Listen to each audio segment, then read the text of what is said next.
Hello, welcome to another episode of the Shot Podcast.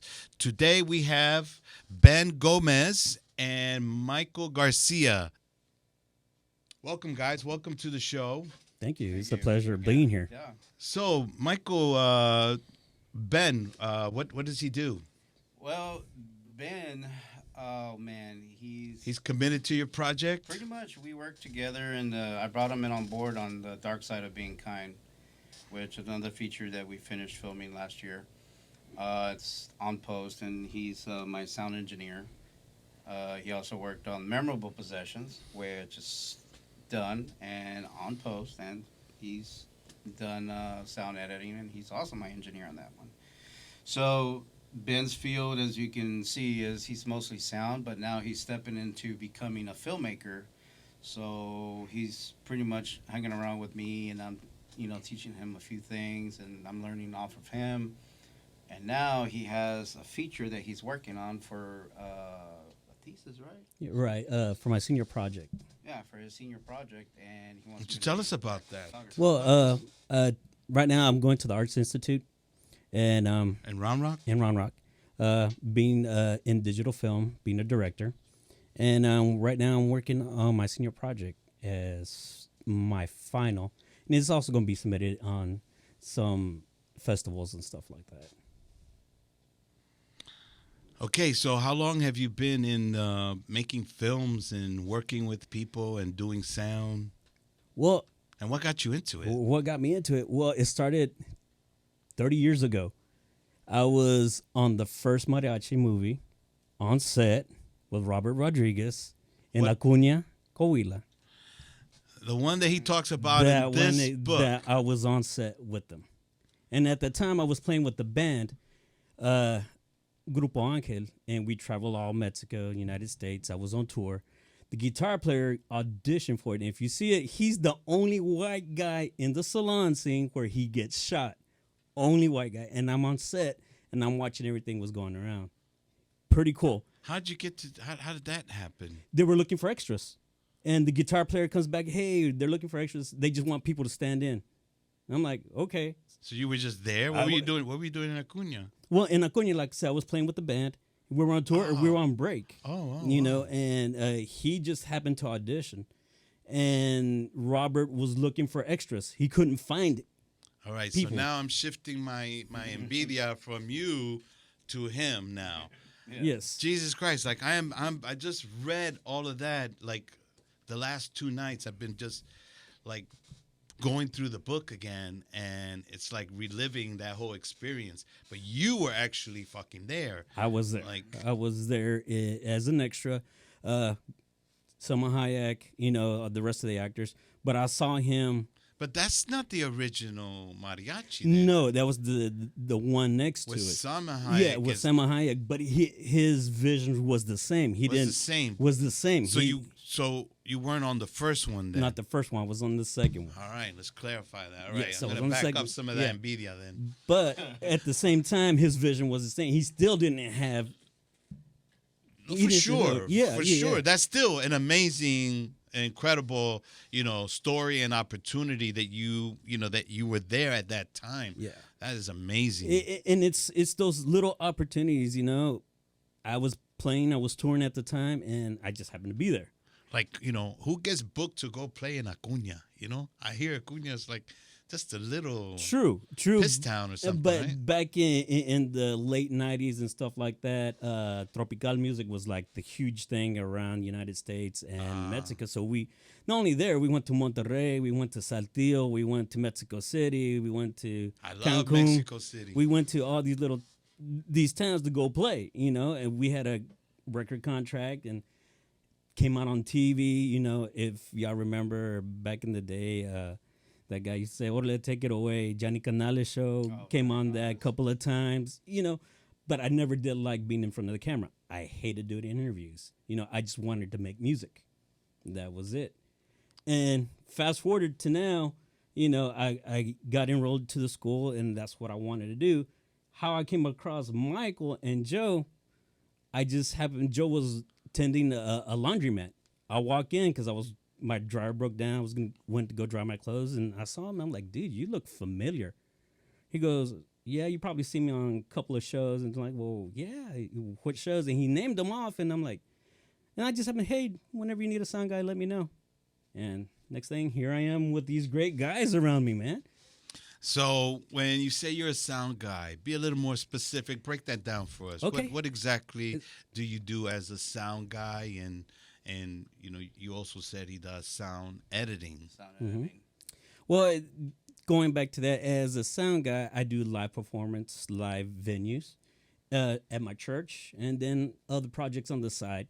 And then whenever Mike has the project for us out in the field, so getting the Foley, getting everything. You do Foley too? Do Foley, yeah. Wow. Yeah. That was a big part because I was in the music scene for so long. And it wasn't until about 5 years ago I wrote a script of The Little Drummer Boy. I cast it, I produced, I created the sound set, I created the set, did everything, recorded, and it was a big hit. People loved it. You know, now all we had was just the animated version, but not a live version of The Little Drummer Boy. You know, and that got my interest. So I started writing scripts, and up to date, I got like 12 scripts that I've written, and just waiting for the right people. And now I have the right people in mind, and, you know, great support from Mike, man. If it wasn't for him and Joe, I would still be in school just doing little projects. But learning from these guys, the actors, learning from them, studying and absorbing everything that they do helps me sit down and visualize what I need to put down on paper. Because, yeah, you can get a camera and just point it. And like we were discussing earlier, how the close-ups and like that. But if you don't have a visual, like this guy has, you know, it's not going to make sense. You're not gonna portray the feeling that you want on film, and you gotta have a feeling for film. You want to make a point, and you want to be for people to understand what you're feeling, what you're seeing, and what you're hearing. And sound, you know, one thing they teach in school is, you know, sound is more important than film because sound helps you create. The music helps you create. I mean, you can close your eyes and you can stand nowhere and you hear the sound all over. You can hear a train pass. You don't have to look at the train. You can hear the train, you know, and sound plays a huge part. And the great thing about this, I have another team on the side, another band on the side that all we do is they're helping me do my film work, scoring it. Scoring it, huh? Yeah. So that's good for them too because you know, they Jeff, can get work from that if they do a good job. You know, great guys. Jeff, the guitar player, Candido, the drummer, Sala. Man, this what kind of stuff they do? Everything. It's just not one genre. It's everything that they do, and these guys are professional. And lady, sorry, Sala, but incredible. We get together every Saturday. We sit down for 4 hours, and just put our brain together and see what comes out. The emotions that they put in, amazing. So I'm well-rounded. You know, I got producers, I got actors, got the cameras, got the sound, got the music. So, you know, it just got the band. Got the band. I got everything. It's just me, you know, getting out there and putting myself out there. When I'm ready, definitely.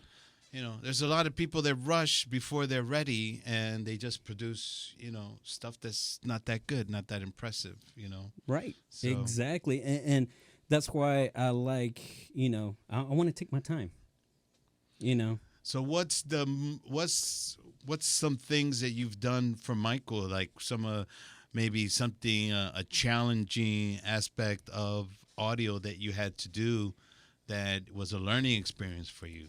Well, right now we're doing member possessions, and I'm at the part of the elevator scene. Oh, so you're doing the editing of the audio for his movie that you're still editing. So what are you doing? You're just focusing on the visual, and you're letting him do the audio, or how does that work? Basically doing the color correction, the special effects, and chopping the film together, which is everything's already complete. The last piece is just the sound editing, you know, sound follies and everything, and then it should be able to be complete anytime soon. And he just goes in there and, we started using that software Adobe Audition, which helps out tremendously. Hmm. So that should hopefully speed up the process, I Hmm. guess. It's important to have the right sound when you doing film, because doing it in post, it's a hassle. Yeah. You want to get it right the first time, First time. as perfect as you can. Post should be just quick edits here and there, some voiceovers, some ARs, some little things, that little niches that are missed. Yeah, there's a section in the book where Robert talks about the audio for El Mariachi. He had to record the audio separate, and matching that up was a nightmare. I mean, he spent During that, more time doing that than any other aspect of the editing, was syncing that up and getting it right. and when I remember when I first saw him doing the film, it was just a little condenser mic at the end of the camera. Hmm. That's all it was. Back then I really didn't pay attention to film because it was not part of what I was doing. But now that I'm in the process of looking back, and I'm like, So the movie you're talking about is Desperado. Desperado. Hmm. That was his second movie? I believe so. Or did he do that Racer, something Racer? And she's in it. What's Salma? her name? Salma Hayek is in it and whatnot. But like I It said, wasn't a big movie, but the Desperados was the big one. So yeah, like I said, looking back and seeing the equipment he had back then and what he was working with, he made movie magic. I mean, he's a master of what he does. I give my hats off to you, Mr. Rodriguez. I mean, because man, you're a pioneer for all of us. he's a genius. Yes, he is. Yes, he is. I don't throw that word around lightly, but I got to give it to him. Definitely, He's a most genius. definitely. Definitely. And I'm just reading the book again after like 20 something years that I read it. And wow, I'm just having an amazing time, reliving that whole experience when I first read it. I really think that he should take the book. Have you read the book? No, I have not. Who's read the book here? I haven't read it yet. Nobody. No. Oh, okay. No. So anyway, you saw Red 11, right? Yeah. Red 11 was him revisiting his experience at Pharmaco, But if you read the book, it starts with him as a kid, how his first influence of movies was his mom taking him down to the theater place in San Antonio, and they would do like double bills or double features and stuff like that. So this is how he first started to get the bug for movies and stuff. And then his dad bought one of the first video cameras that had like an umbilical cord that plugs into the VCR. Oh, So yeah. it was a I remember VCR that those. came with a camera. And so he started then shooting movies in his living room as far as the cord would go, Right. with his siblings and stuff. And he just kept building on that. And for me, that aspect of his story is so amazing that I feel they should, like, a movie wouldn't do justice. If he just made a movie out of this book, like what he went through, it wouldn't do justice. A mini series would really go into a lot of in-depth of what made Robert Rodriguez so great. Because if you read the book, he started doing cartoon, he started doing clay animation. There's all these things. He's just like, fuck it, I'm going to teach myself. Right. I'm going to just figure it out, and was doing it. And thank God he had parents that supported him, because my dad bought one of those cameras, I could never touch the damn thing. He never let me use it. And here Robert just confiscated shit from his dad, and I think that right there, having family. I mean, my wife. I mean, I thank God every day for my wife. My wife is like the greatest supporter. Yeah, we have our ups and downs, but if you have family who support you and and share the vision you do, I mean, you might not have all the money in the world, the funding for, but if you have that family togetherness to push you, I mean, sky's the limit. I mean, to share your vision, your secrets, what do you think about this? What do you think about that? And somebody give you feedback who's not in the field, who's going to give you an honest opinion. I mean, that's some great advice. From my side of the family, my kids, I have a son who would definitely be on set with me. My daughter, she works for like Sephora, so I got a makeup artist on there. My daughter, she's into the audio aspect, so I got somebody to follow my path. So if I ever need a crew, I got my family who's ready there and to support me. It just having that aspect in the lives, man. Having friend, I mean, Michael's not only my friend, I consider my brother. I would do anything to help him out, just like the rest of these guys. I mean, for the small venues that we did, man, we've grown together, we've laughed together, we cried together, we frustrated together, struggled together. But that's what brings us together. And what I love about this is the Hispanics doing it. Bunch of hooligans. We're a bunch of hooligans, dude. Basically, yeah. His first production company was called Los Hooligans. Mm-hmm. And that's what his first comic strip that he did while he was in college, And his story is just fucking fascinating and inspiring, right? So you guys haven't read the book. If he does a series and nobody has to read the book, they can see by example how he did it. He could put his kids in it, like his son. Does his son look like him or? No. No. Okay, well, I mean, they could play him in the movie. But see, He could play the dad, his own dad. I would be fascinated. And, how do you get an opportunity to pitch that to someone like Robert, that kind of idea?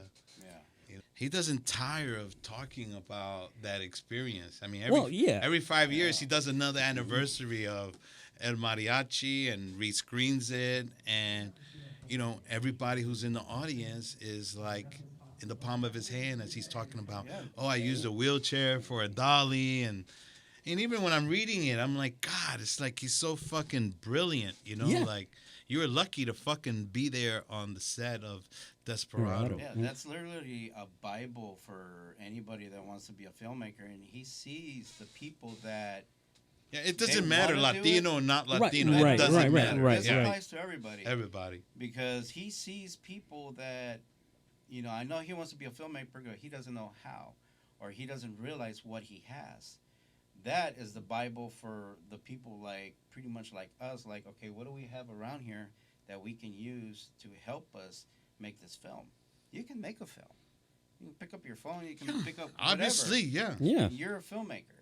And that's the word that he's trying to tell us. No matter what you do, how you do it, just a matter of the fact that you get it done and you do it whatever means a possibility to do it with. And that's a Bible for everybody. Yeah, the book chronicles like all the things that had to go right. Even the things that didn't go right worked out better than had they went right. It was like he was destined to be who he became, man. Mm-hmm. I mean, there's stuff that happens while we were filming. Like, for example, when we were doing The Dark Side of Being Kind, our drawback was we were filming in a garage during 100 degrees. Y'all remember? Over 100 degrees, and we had to stop in 15-minute intervals to open the doors and let the heat out. Now, because of that, it was so hot, we generated a lot of sweat. But the sweat on the characters brought attitude onto the scenes. It didn't work out pretty well for us, but in picture, it came out beautifully. It's amazing. Mm-hmm. Even the little mistakes that were made, I mean, we're like, oh, wow, how did we capture that? I remember one scene with Robert, man, he's having his tongue tore out. I mean, to me, that was pretty gruesome. This guy? This guy, yeah. And capturing the sound where he's gurgling the blood, it intensifies the scene because you don't expect it, and like I said, you can close your eyes and you can see where the cut, but if you hear somebody gurgling and trying, suffocating on their own blood, and the screams themselves of the other actors screaming gives you a certain creepy feeling because we had crew in the outside of the garage and they heard them scream. I was like, man, this is blood curdling. Mm-hmm. So you wish you had a tongue like that. Oh yeah, he does. Yeah, but we stuck that tongue right in his mouth, and he was a trooper. He just we ripped it out of there. He took it like a man. Yeah. But all the mistakes that we did in the film worked perfectly because it's a grindhouse. So it felt beautifully together. So hopefully, when we do piece it all together, even though we fucked up in it, it doesn't really matter because it's gonna be more acceptable. Because that's how grindhouses used to be back then. You know, you see the microphone or somebody running in the back, which they did, but it's those little elements that makes it like a popcorn movie that we don't see anymore. So, what's next for you? What's something? Is there anything that you want to promote? No, I do Well, have yeah, your new film. that You're film, working on. and I'm having another film, another script that I've written. One And at a time. So you have a film that yes, is done. well, no, it's I'm starting production on it, and hopefully start filming in the middle of November. Short, something like 13, 15 minutes, just like his. You're gonna direct it yourself. Directing and starring in it. And This is in your it. first directorial. No, this is gonna be my third one. Okay. Yeah. Third one, But I'll be his director of photography, so I'll be guiding him a little bit. on Definitely. You're a director of photography. oh the- yeah, Well, I am and now. producer. I am now, so I might as well step into that hat. But the only reason I agreed to be his director of photography because when we did Dark Side, I mean, I wore so many hats that I was the actor, I was the director, the producer, whatever you can think of. You wear so many hats, you're not focused on one thing that you need to focus is the directing, Mm-hmm. nor the acting. So what I want him to do, since he's going to be the actor and director, at least I want him to focus on the acting part. And you know what? I'll back you up on the directing because you need to focus on one thing, but understanding that how it's independent, all of us are used to wearing so many hats, but then again, that's how we learn. But naturally, we're supposed to focus on one thing during a production. hmm So that's why I'm just here to back him up on that. Make Okay. sure he does it right. And so, what's the other project? The other project, it's well, going back. I mean, we really don't have a superhero as far as the Hispanic community. You think about it. It's Robert. The fuck Well, you mean yeah, we don't have a superhero? yeah, he is true. My true. superhero. What the fuck? You know? But it's somebody who Has special powers. Yeah, he has special some powers. Yes, he does. Uh, But going anything else? and it's just showing the Hispanic community that come together. I mean, because we're stereotyped. I mean, we are, and I'm taking that and twisting it because we are the people who are the cooks, the cleaners, the babysitters, the drivers. We're all that. So within this series, I use that element as to gain information for our superhero. Because if you think about it, if somebody, So you're creating a superhero? oh yeah, I already got the costume designer. We got the You got a costume design? I Because got I it. got a guy who does like superhero costumes, man. This guy's legit. okay. Okay. Superman, like Black Panther, you name it, he can do it. This guy. Wow, yeah, it I has don't, I some. don't see anybody taking that role in the Latin of superheroes. We haven't seen that yet. Now, if Yeah. you need a Latin John Wick, that's me. Well, and it has some of that twist into it. It's, I it's teach Brazilian jiu-jitsu, and I could fuck people up. Like for a Oh, movie, alright. you give me some stunt people, I will You fuck getting? them up. Yeah. all right, definitely. And that's what I want to focus on. I mean, like I said, if we have somebody that works downtown at the one of the offices and stuff like that cleans the rooms, they have access to information. And that's where these other guys come in because they know people who know people, kind of thing, and they help him solve a lot of crimes and stuff like that. And I wanted to turn it into a mini series. I don't want it to be a feature or anything. It has a cliffhanger at the end where, if it's possible, if it gets picked up, then I can continue the series. And the series would be for where do you see it? Hopefully, either on Prime or Netflix. Okay, One of those two. awesome. I was thinking yesterday when I was reading the book, I noticed that at the end of the book, at least in this one, it didn't have it in my book. I had a hard copy. But in this one, he has a copy of the script, the entire script at the end. And I was like, wouldn't that be interesting to shoot that but like an Austin version of El Mariachi, and something a little more modern, you know. Right. Definitely. Just a thought. See, I'm pitching ideas out there. If somebody wants to take my idea and steal it, hey, by all means, take it. You know, I got so many ideas, I can't possibly do them all.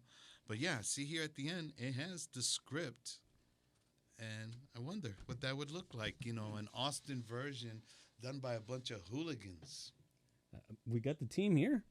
We're building a team. Building a team. I feel a team building, and this could be our. I want the hooligans to use my podcast show as a way to announce whatever you're doing, anything you've done, any recognition that you want to put out there, man. Bring it. Let's come back. You know, I'm learning, okay? People tell me you shouldn't say that to people. You shouldn't tell people that you're learning. I'm fucking learning, okay? And every time I'm getting better and better, and my clique and my crew is growing. And so for those people who say I shouldn't say that, hey, have a nice day. I'm going to do it my way. And for better, for worse, that's how I'm going to live and die. So I want to use the podcast to promote my guys and girls, you know, whatever projects you're doing. I want to start holding a monthly screening at a bar that I want to shoot the movie. So what I would like to do is shoot this movie called Happy About It, okay, which is based off the joke. And shoot it at this bar, and then at the bar have a screening of that short, and then from there build. Now I want to get a sponsor, because in the movie we're gonna have to show like a glass, you know, behind the bar. So whoever is our sponsor, we can put their product, boom, right there next to the thing, and figure out movies that we can promote this sponsor so that we can get paid to do the show, you know, and make short films. I want to take those short films and then submit them to film festival. Oh, what's the thing you said? What's it called? Austin and Film Freeway, though. Yeah, and then put it there and just see what it does, you know. But ultimately, I would like to see something that I've done get onto El Rey Network. That would be bigger to me than getting into South by Southwest or any other film festival, because that's national exposure. If you get into a film festival, which I got my movie Who Shot JR into the World Cinema in Philadelphia, and okay, however many people were at that screening, that's how many people saw your movie. Right. Period. You know? So if you get your movie on the network, there's a chance for a lot of people to see it. I don't know how many people watch El Rey Network, but hey, if I get my shit on there, I'm going to promote the hell out of El Rey Network. And even without getting my stuff on there, I'm already promoting it. So I support the brother all the way, you know, and he's opened up an avenue for us with this network. And so the show that I want to do, the shot, aside from the podcast, is going to be filming the collective, the hooligans, the behind the scenes of every project we do. So that's your project. If you're working on a project, boom, then we do that, and that becomes an episode for the show. Now, right now, I can get it on to the public access. How many people are going to see it there, I don't know.